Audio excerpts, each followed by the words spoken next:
The Kingdom of Asante once ruled supreme in West Africa. It was a kingdom that became an empire. It played a pivotal role in commerce linking 3 continents, and it was built on slaves and gold. This is just a selection of the Asante crown jewels. It gives a real sense of the power and the sophistication of this kingdom. Africa's history isn't always revealed in written records. It's found instead in artifacts, culture, and the traditions of the people.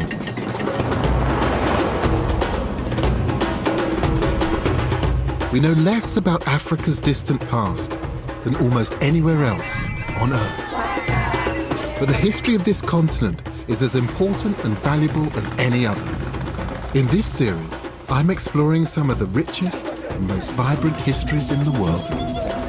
And I've come to Ghana in West Africa to explore the Kingdom of Asante. It's just one of the continent's many historic and often overlooked kingdoms. Asante was among the most impressive.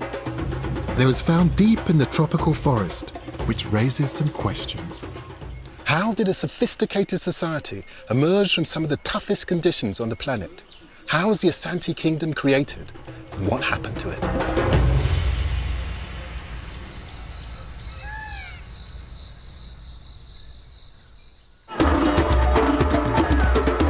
Kumasi, Ghana's second city.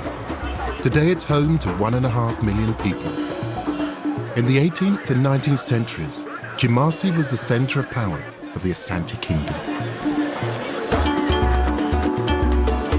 A British visitor named Thomas Bowditch came here in 1817. He wrote a remarkable account of the royal court he encountered. The king, his tributaries and captains were resplendent in the distance, surrounded by attendants of every description. At least 100 umbrellas or canopies, which could shelter 30 persons, were sprung up and down by the bearers with brilliant effect, being made of the most showy cloths and silks and crowned on top with crescents, pelicans, elephants, barrels, and arms and swords of gold. Wow, it sounds quite something. Yes, and if there's a pictorial depiction of this scene in this book itself, so I could show that to you. And historian Mary Owusu is an expert in the Asante Kingdom. Here it is. Luckily, it's in color, you know. It's truly spectacular. Mm-hmm. And when one talks about kings and courts, you have a kind of certain idea of the extravagance and bright cloths and everything, and this fulfills all of that. And you can see, is this figure here, is that the Asante? That would be the Asante, the king, yes. You see? And he has a lot more gold on him. And then the people. But that's also what power is about.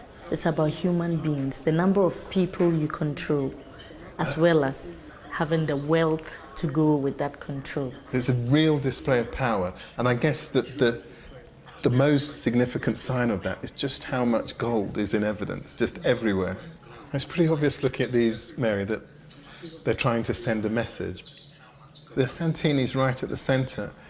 The British who've come to visit, all of these different subjects, musicians. There's something you're seeing but not seeing properly. What aren't I seeing? See these people here? Yes. They're holding skulls, human skulls, skulls of important individuals who have been overpowered to show how much control the king had.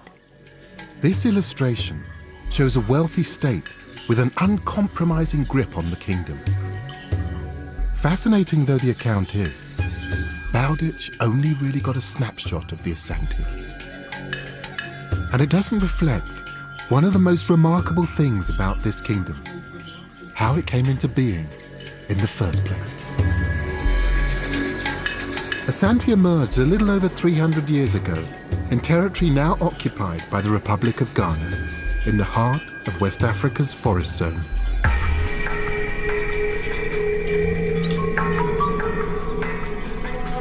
Dense forest is an unusual place for large civilizations to establish. The heat and humidity are relentless. Despite the conditions, a complex and sophisticated kingdom emerged here that dominated a vast area for more than 200 years. The vegetation seems so impenetrable that the scale of the achievement is hard to comprehend.